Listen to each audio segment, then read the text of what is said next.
Hello and welcome to the final seminar of the Religion and Conflict seminar series at the Archbishop Desmond Tutu Center for War and Peace Studies at Liverpool Hope University. I am Salman Al-Azami, the Deputy Director of the center, and we welcome our guest speaker, Professor David Cook from Rice University, USA. So just to let everyone know that we are recording this session, only the main talk will be recorded, not the question and answers. And I now hand over to my colleague in theology, Dr. Yazid Said, to chair this session. So thank you, David, for joining, and Yazid, it's on to you. Thank you, Salman. It's a wonderful opportunity for me to welcome David Cook. Professor David Cook is Professor of Religion at Rice University, specializing in Islam.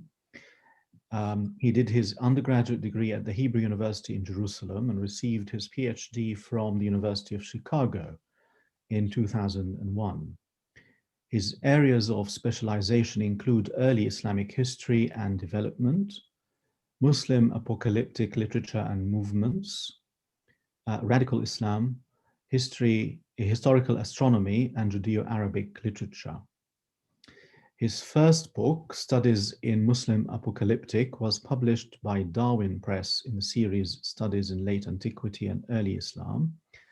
Two further books, Understanding Jihad and Contemporary Muslim Apocalyptic Literature, were published during 2005. And Martyrdom in Islam, as well as the Syrian Muslim Apocalyptic Heritage, an annotated translation of Nu'aym bin Hamad al-Marwazi's Kitab al-Fitan, the Book of Tribulations by Edinburgh University Press, and other historical texts. Cook is continuing to work on classical Muslim apocalyptic literature, translating the sources, as well as having recently become the co-editor for Edinburgh University Press's series on Islamic apocalyptic eschatology with Christian Lange of the University of Utrecht.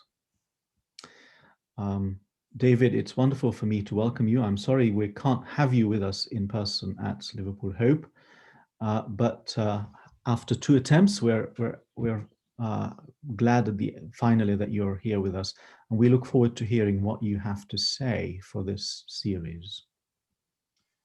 Thank you so much to both of you. I'm very honored to be your guest, if in spirit rather than in person. But yeah, it's certainly a pleasure to finally be able to be here after some number of tribulations, we have to say, that have taken place over the last year, and now we can come to our major subject. So the issue of Islamic martyrdom is something that I've written a number of different studies on, and essentially what I'm going to give you today is sort of a summary of the work that I've done on it and some of the reflections that I've had, especially during the recent past. And it's on that basis, of course, that I'll entertain some questions concerning it at the end. So to start off, I think that we need to talk about what is the nature of martyrdom and what is its significance. The very meaning of martyrdom really comes from the word martyrios, which has to do with being a witness. And it is, in a sense, an advertisement for a given issue or belief system. Now, the nature of the advertisement is one that is very much open to question. In its primary form, we know martyrdom as usually being one that involves the death of the actual person that is conveying the testimony.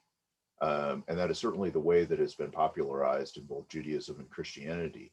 So starting from a very early period, usually dated from the period about 200 years before Christ, begin to find martyrdoms that are associated with Judaism that usually involve some sort of passive leading between a coercive belief system that is trying to impose itself upon the Jewish people, and an unwillingness to accept that on the part of the martyr, which leads inexorably through a period of suffering and tribulation to that person's death. So that process in general continues on with Christians. In general, the idea of a martyr is a passive one. In other words, the person is being driven to their particular fate by an outside entity that is coercive or malevolent and has all the power to do pretty much whatever it takes to gain their acceptance. The martyr has to do only one thing, which is to refuse and to deny that particular process and to resist any temptations to actually give in and essentially live. Now, we'd have to say that both in Judaism and Christianity, there's a number of cases in which that martyrdom narrative is in its complete and absolute form. In other words, the martyr does actually go through all the way through this particular process. However, there are equally a number of different cases in both Judaism and Christianity where the martyr does not go through, or sometimes breaks off right in the middle of the process, sometimes through physical weakness, sometimes through inability to stand the sort of things that are happening, or sometimes maybe even through a change of mind.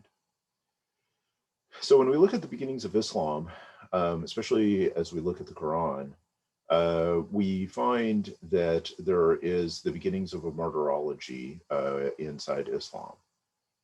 So Islam develops and grows in the early part of the 7th century in the somewhat coercive atmosphere of the polytheistic society of Mecca. And it's there that we definitely find our very first martyrdoms that are associated with the growth of Islam. Now, it's important to note that this particular stage of Islam, in other words, the very first stage of Islam, which is usually called the Meccan Phase of the Prophet Muhammad's ministry, is the major one in which Muslims are actually a minority that lack all power. And so it is the closest analog that we can come up with to the Christian or Jewish experience, which again lacks all power or initiative with regard to martyrdom. Now, as the Muslims move in 622 through the Hijra, through the process of immigration to Medina, Islam becomes more and more closely associated with an actual state and coercive power itself. And that leads to a change in martyrdom that we can already see inside the Quran. And martyrdom becomes more closely associated actually with death in battle. So we can see this inside the early verses of the Quran, especially around the Battle of Uhud, which is usually dated to 625, which the Muslims were defeated. It's to that battle that we find our first, what we can conventionally call Muslim battle martyrs, which the most prominent one of which is the Prophet Muhammad's uncle, Hamza, who is said to have been murdered in what today we would call something of a bounty hunt. So inside the Muslim tradition, we usually find Hamza being described as the Prince of Martyrs, or the first martyr. Now, of course, technically speaking, he wasn't really the first martyr. We can definitely find martyrs that are associated with the Meccan phase of Islam. But from the point of view of prominence and a certain cycle that is associated with him, Hamza definitely stands out as being the first martyr. Now, when we look at the Quranic text, we find a great many verses and sequences that deal with the rewards that are associated with Muslims after their deaths. But we find comparatively little material specifically about martyrs. Probably the most important verses that are associated with them are actually inside the third surah of the Quran, Al Imran, in which we find that God takes or selects what the word is known as shuhada, or martyrs. There is some issue right there from a scholarly point of view about whether that term shuhada within that context should actually be translated as martyrs, because we should always remember that inside the Quran, actually the more common meaning for shaheed or shuhada, the word for martyr, is actually with regard to witness. And so there has been some debate within the scholarly community about what is the nature of the translation right there in Surah number 3. I personally very strongly hold to the idea that it actually is martyrs, because we're talking about a battlefield context. We're talking about a issue of theological justification that has to do with why God would allow a defeat to be inflicted upon the Muslim community in such a devastating manner. And that the term right there is difficult to understand if it is not specifically with regard to martyrs. But that's a side note. The fact is that there are very few specific rewards that are associated with martyrdom inside the Quran. So it's really to the Hadith literature, and most especially to the jihad literature that develops in the late 8th century, early 9th century, especially along the Byzantine Muslim border in what today we would call northern Syria, and most especially that which is closely associated with the figure of Abdullah bin al-Mubarak, who died in 797, and who wrote one of the earliest surviving books on jihad that we look to find our first material that is specifically about martyrdom.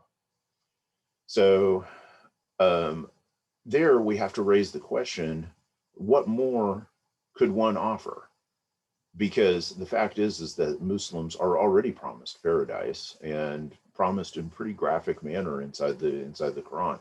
So one has to ask, what exactly would possibly be the incentive that could be added on to the material that is already being given to Muslims when they die?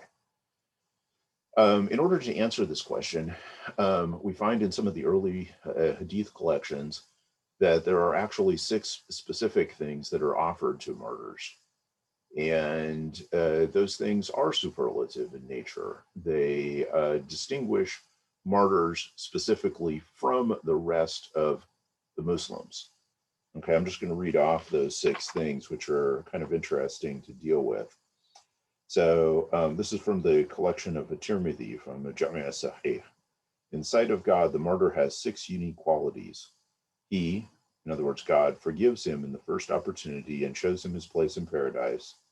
He is saved from the torment of the grave. He is safe from the great fright of the resurrection. A crown of honor is placed upon his head, 1 ruby of which is better than the world and all that is in it. He is married to 72 of the Houris, and he gains the right to intercede for 70 of his relatives. So it's with a tradition like that, which is very closely associated, and I really would like to stress, actually, even though today probably the issue of the marriage to the 72 Houris, or the women of paradise, is the one that gains the most attention. I would like to stress, actually, the issue of the intercession right there, which I think is probably actually the largest draw for martyrdom. And the reason why that's the case is because it, within the context of early Islam, as well as today's popular Islam, the issue of intercession is extremely important. The ability of one to intercede for their friends and relatives, and of course we should have to see that 70 here is a symbolic number, is an extremely important one. That the martyr probably did view himself as being something of a conduit or even a gateway to heaven for those of his friends and relatives who would make a less likely entryway. So as Muslim martyrdom developed, basically it developed in what we can call a much more active sense than in Christianity and Judaism. Comparatively speaking, there are very few examples of the sort of passive martyrdoms that I alluded to in the Jewish and Christian experience. Now, there's a few examples of those, but usually they didn't actually lead to full-on death.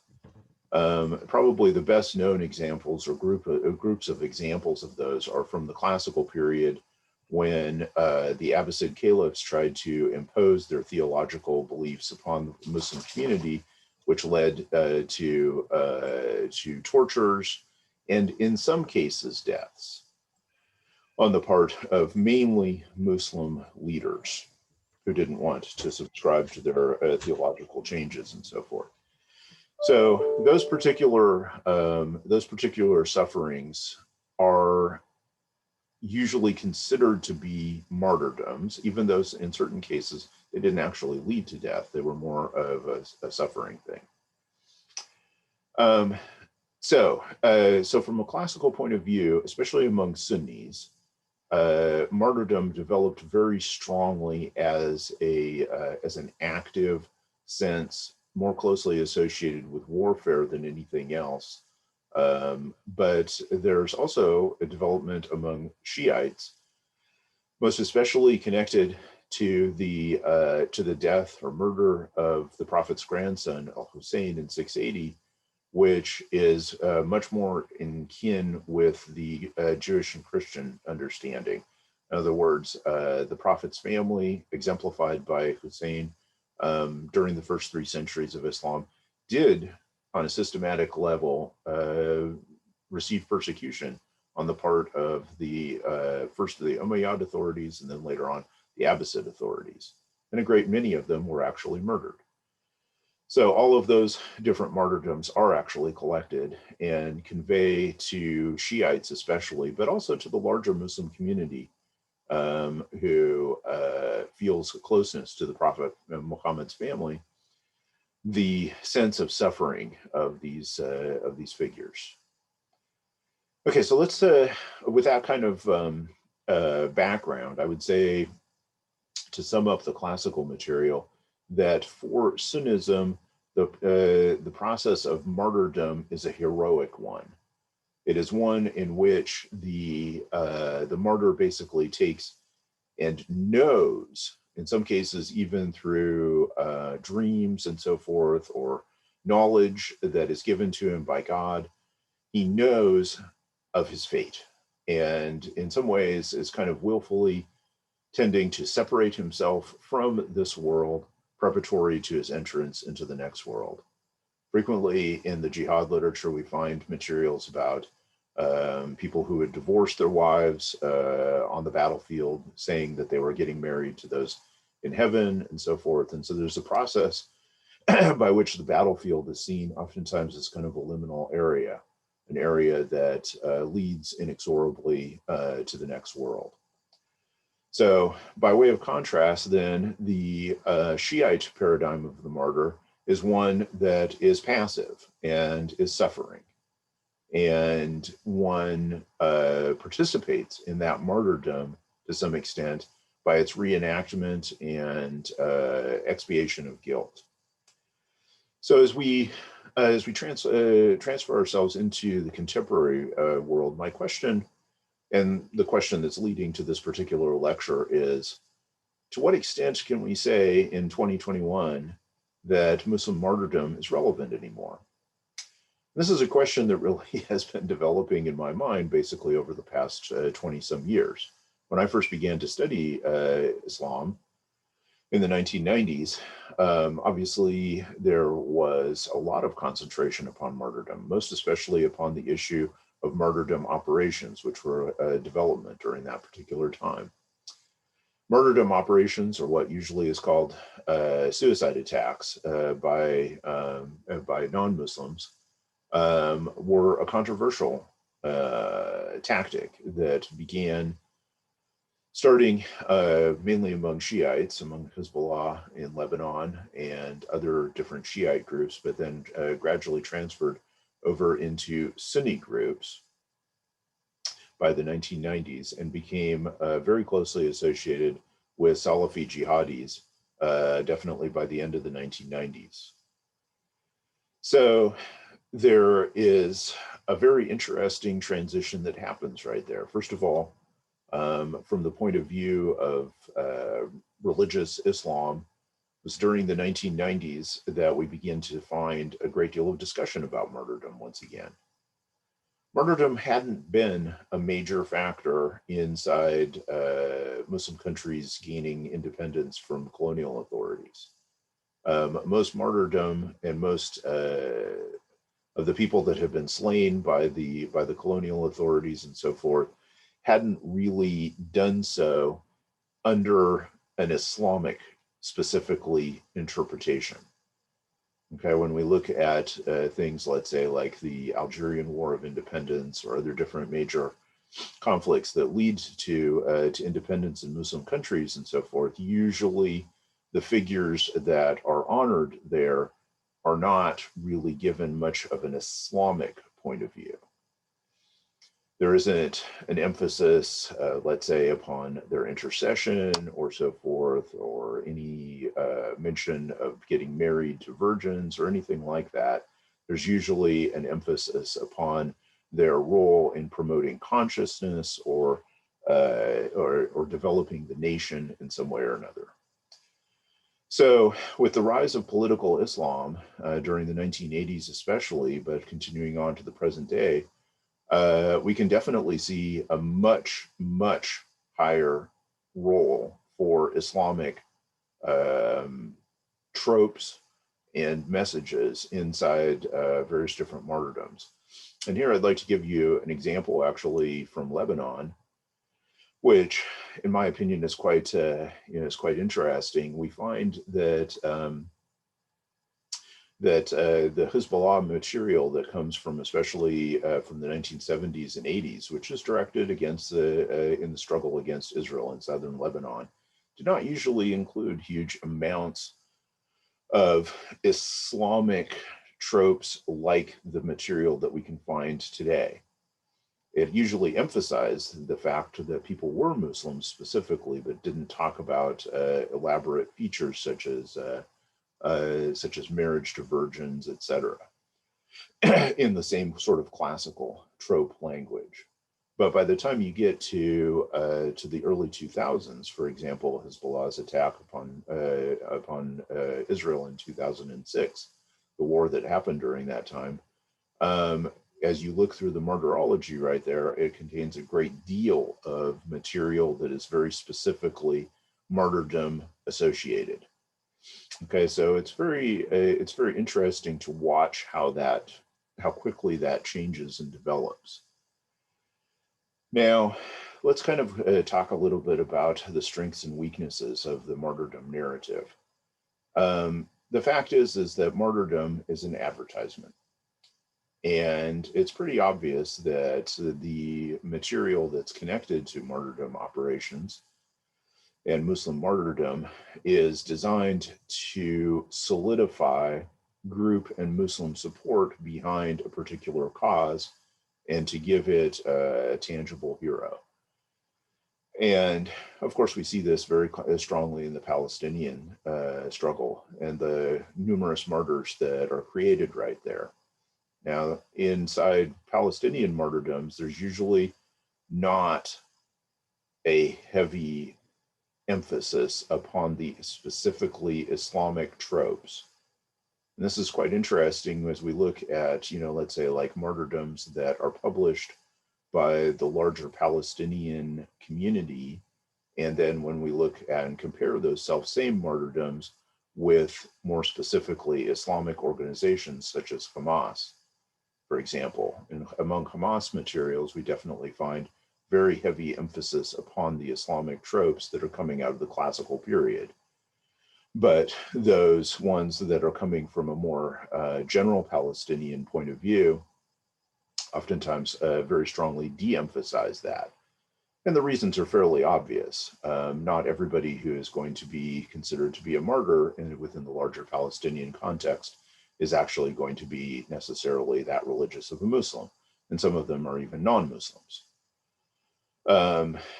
You can find people like Rachel Corrie inside these Palestinian martyrdoms who are not even Palestinian at all. So when we look at the beginnings of Salafi jihadi martyrdoms, they are very closely associated with the Islamic tropes.